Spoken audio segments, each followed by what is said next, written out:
Oke, Assalamualaikum warahmatullahi wabarakatuh. Shalom, Om Swastiastu, Namo Buddhaya, salam kebajikan untuk kita semua. Perkenalkan, nama saya Azariaul Haq, NIM saya 21010119130136. Saya dari kelas Rekayasa Nilai A. Di sini saya akan membawakan tentang pembangunan jalan I-20 Eastbourne di DeKalb County, Georgia. Kita awali dari pendahuluan. Dokumen ini berisi rangkuman analisis dan kesimpulan oleh tim VE PBSNJ ketika mereka melakukan studi value engineering pada tanggal 9-12 Februari 2010 di Atlanta atas permintaan Departemen Transportasi Georgia. Subjek studi rekayasa nilai dikenal sebagai proyek PI nomor 0009542 I-20 eastbound dari I-285 ke CR5150 atau panel larut menuju kolektor distributor sistem di DeKalb County, Georgia. Desain untuk proyek ini telah disiapkan oleh Arcadis atau jasa konsultan. Studi VE ini dilakukan di awal saat proyek masih pada proses desain awal. Lanjut ke deskripsi proyek. Tujuan utama dari proyek ini adalah untuk memperbarui dan memperpanjang usia operasional segmen kritis sistem antar negara bagian Georgia. Proyek ini diperlukan untuk mengatasi masalah operasional yang dihasilkan dari weaving, yang itu adalah pertemuan dua atau lebih jalur lalu lintas signifikan pada I-20 menuju timur antara I-285 dan Wesley Chapel Road. Perbaikan ini mencakup penambahan jalur pengumpul distributor, pengubahan jalur tujuan umum, dan perbaikan jalan dari persimpangan I-20 atau I-285 ke persimpangan I-20 atau Pandu Larut dengan jarak total sekitar 4,5 mil. Proyek ini dirancang sebagai proyek perbaikan sementara saja dengan umur desain sekitar 10 tahun, yang setelah itu akan dilakukan proyek yang lebih besar untuk jangka panjang nantinya. Berbicara tentang biaya, total biaya yang digunakan pada proyek ini adalah sebesar 64.876.940 US dollar, dengan rincian untuk biaya konstruksinya sendiri sebesar 61.654.000 US dollar dan utilitas sebesar 3.222.852 US dollar. Pada proyek ini menggunakan metode value engineering 7 tahap, yakni tahap pertama adalah investigasi, tahap kedua adalah analisis, tahap ketiga spekulasi, tahap 4 evaluasi, tahap 5 pengembangan, tahap 6 rekomendasi, dan tahap 7 adalah presentasi. Untuk tahap yang pertama adalah fase investigasi atau informasi. Tim menerima pengarahan dari staf GDOT dan konsultan desain dari Arcadis. Pengarahan berupa diskusi tentang desain proyek, masalah biaya dan batasan proyek. Selain itu juga mencari informasi berupa laporan konsep, perkiraan biaya, dan ketentuan khusus yang menemukan model biaya dengan diagram Pareto. Dan berikut ini adalah diagram Pareto dari proyek ini. Kita lihat di sini bahwa aspal paving menempati yang paling atas dengan 21,74%. Kemudian yang paling bawah adalah kantor engineer lapangan yang menempati yang paling rendah. Kemudian adalah yang kedua adalah fase analisis fungsi. Dari proyek ini diidentifikasi fungsi yaitu tujuan dan sasaran proyek berupa peningkatan karakteristik operasional dan fungsi dasar proyek berupa mengurangi weaving konflik, mengurangi kebisingan, dan meneruskan air hujan. Di kanan ini adalah salah satu diagram dari kiri how dan kanan why. Untuk yang ketiga adalah fase spekulasi. Tim VE melakukan sesi brainstorming untuk mengidentifikasi ide yang mungkin membantu memenuhi tujuan proyek. Dengan mencari cara untuk memperlebar jalur yang semula direncanakan 11 menjadi 12, mengurangi biaya sound wall dengan menggunakan alternatif tipe dinding yang lain, alternatif material, atau dengan mengurangi ketinggian dinding dan panjang dari jalan yang dilewati dinding atau dimensi keseluruhan. Dimensi desain geometri jalan raya yang menambahkan unsur-unsur lain ke desain yang sudah efektif dan mengurangi konflik weaving di sepanjang koridor I-20. Selama fase spekulasi ini, tim VE mengidentifikasi 40 ide kreatif yang memiliki potensi untuk mengurangi biaya konstruksi, meningkatkan hasil proyek, dan atau mengurangi kesulitan dan waktu untuk konstruksi proyek. Untuk fase selanjutnya, fase keempat adalah fase evaluasi. Setelah tim VE mengidentifikasi ide-ide kreatif, maka selanjutnya dilakukan evaluasi dan penilaian atas ide-ide tersebut. Tim VE menentukan alternatif mana saja yang dapat digunakan.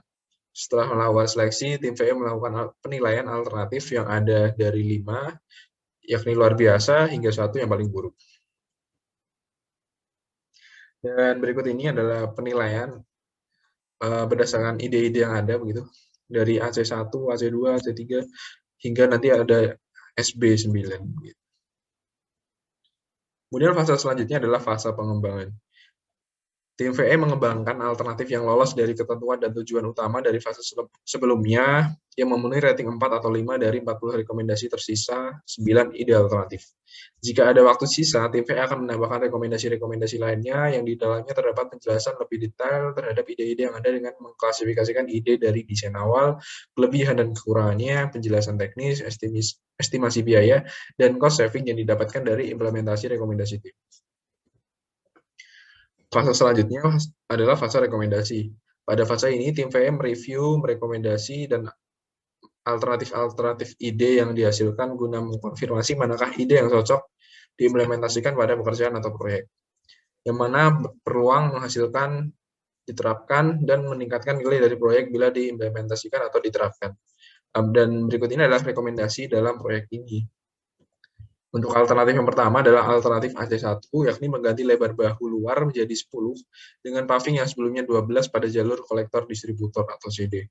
Desain aslinya yakni adalah bahu luar selebar 12 untuk sepanjang jalur CD.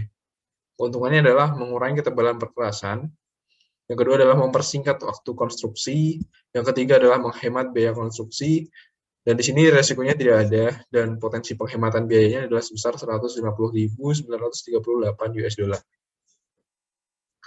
Dan berikut ini adalah desain originalnya atau desain aslinya yang atas, yang tadinya 12, kemudian di sini ada alternatif desain hanya selebar 10 saja.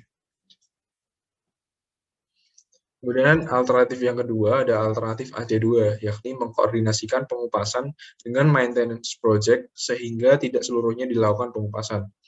Desain aslinya yakni pengupasan seluruh aspal 2 jalur di bawah lapisan beton. Keuntungannya adalah menghemat biaya perkerasan jalan, yang kedua adalah mempersingkat waktu konstruksi.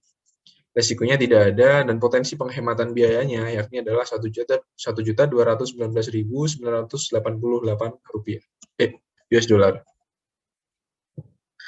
Untuk alternatif yang ketiga adalah alternatif AC3, yakni adalah perubahan kemiringan menjadi 4% pada konstruksi bahu luar jalan yang menggunakan perkerasan penuh. Desain aslinya memerlukan konstruksi bahu luar dengan perkerasan penuh di kemiringan melintang 6%. Keuntungannya adalah yang pertama mengurangi biaya pengupasan di masa yang akan datang, dan yang kedua adalah mengurangi biaya pelapisan di masa yang akan datang. Nah, resikonya sendiri tidak ada, dan potensi penghematan biayanya di sini adalah 144.973 US dollar. Dan ini adalah gambar di mana yang bawah ini adalah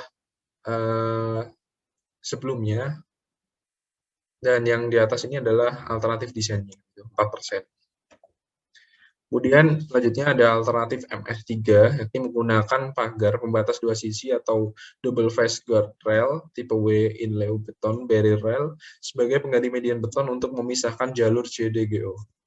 Desain aslinya ini adalah desain mengusulkan membangun penghalang median beton tipe 26 dari STA 65 hingga STA 135. Keuntungannya adalah yang pertama menghemat biaya untuk material, yang kedua membuat pelebaran di masa yang akan datang menjadi lebih mudah, serta mengurangi waktu pemasangan. Namun di sini ada resikonya, yang pertama adalah membutuhkan revisi drainase, dan yang kedua adalah meningkatkan biaya pemeliharaan. Dan potensi penghematan biaya untuk alternatif yang ini adalah Rp1.093.297 US dollar. Untuk yang di atas ini adalah desain aslinya, yakni menggunakan constraint median barrier, dan alternatif desainnya adalah dengan menggunakan double side guard rail tipe W, seperti gambar di bawah. Kemudian ada alternatif selanjutnya adalah alternatif MS4, yakni menggunakan pipa logam untuk drainase jalan CD. Desain aslinya adalah mengusulkan penggunaan pipa beton bertulang untuk drainase di sepanjang penghalang garis dan memisahkan jalur serbaguna dan jalan distributor kolektor. Keuntungannya di sini adalah yang pertama mengurangi biaya drainase, dan yang kedua adalah mengurangi konstruksi. Resikonya di sini tidak ada, dan potensi penghematan biayanya di sini adalah 74.360 US dollar. Desain aslinya ada di gambar kiri, menggunakan reinforced construct. Kemudian alternatif desainnya ada di kanan dengan corrugated metal pipe. Kemudian ada alternatif selanjutnya adalah alternatif RW1, yakni menggunakan dinding MOE sebagai pengganti dinding penahan beton cor di tempat. Desain aslinya adalah menggunakan dinding penahan CIP standar GDOT.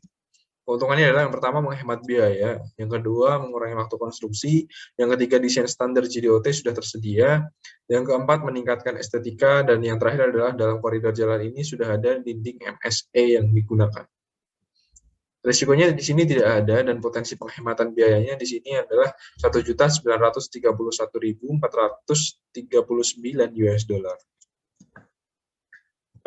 Di sini digambarkan untuk gambar atas adalah desain awalnya begitu. Kemudian alternatif desainnya yang diusulkan adalah yang bawah. Menggunakan MSP wall. Kemudian alternatif selanjutnya adalah alternatif RW9, yakni penerapan teknik stabilisasi tanah untuk memfasilitasi lereng yang lebih curam sebagai pengganti dinding penahan yang dipasang di tempat. Alternatif ini tetap mempertahankan desain geometri jalan yang semula atau sudah ada. Nah, desain awalnya ini adalah menggunakan DPT chip. Tetapi persyaratan harus ada dinding peredam suara di kedua koridor jalan. Nah, keuntungan yang pertama di sini adalah penghematan biaya, yang kedua mengurangi waktu konstruksi, yang ketiga mengurangi gangguan akibat konstruksi, yang keempat adalah menyelamatkan pohon. Dan di sini tidak ada resikonya dan potensi penghematan biaya di sini adalah $505.230 US. Dan beginilah gambarnya. Kemudian alternatif yang selanjutnya adalah alternatif RW10, yakni menggunakan sheet piles sebagai pengganti penahan dinding beton cor di tempat. Nah, desain aslinya adalah memerlukan penggunaan dinding penahan chip standar GOT. Keuntungan di sini adalah yang pertama penghematan biaya, yang kedua pengurangan waktu konstruksi, dan yang ketiga adalah sheet pile mempunyai nilai salvage. Resikonya di sini tidak ada dan potensi penghematan biaya pada alternatif ini adalah $1.161.210 US. Dan ini adalah gambar yang atas, gambar desain awalnya begitu, menggunakan CP walls. Kemudian alternatif desainnya yang bawah menggunakan sheet pile wall. Kemudian alternatif selanjutnya adalah alternatif SB10, yakni menunda pemasangan dinding penahan suara di sepanjang jalan raya menuju barat sampai rekonstruksi selesai. Nah, desain aslinya adalah mengusulkan memasang penghalang suara di sepanjang jalan menuju barat. Keuntungannya di sini adalah penghematan biaya keseluruhan, dan resikonya sendiri tidak ada, serta potensi penghematan biaya di sini adalah $1.511.840 US. Dan berikut ini adalah rangkuman alternatif dan desain suggestion yang ada dari AC1, AC2, AC3 sampai ke SB10. Untuk fase selanjutnya ini adalah fase presentasi. Pada fase ini tim VA akan memberikan informal atau out-briefing pada hari terakhir workshop. Presentasi disampaikan ke stakeholder terkait, diantaranya owner proyek dan tim desain. Hasil analisis dari tim VE merupakan komponen atau unsur dari fase presentasi. Sebagai bentuk dari partisipasi VE workshop di Atlanta, tim VE proyek atau pekerjaan ini melakukan atau mengadakan presentasi informal dari hasil analisis rekayasa nilai atau value engineering mereka di hari terakhir workshop.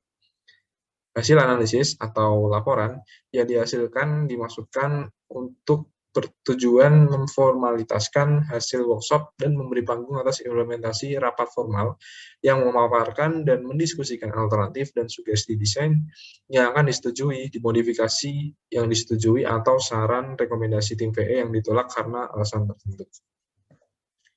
Mungkin itu saja dari saya. Kurang lebihnya saya mohon maaf.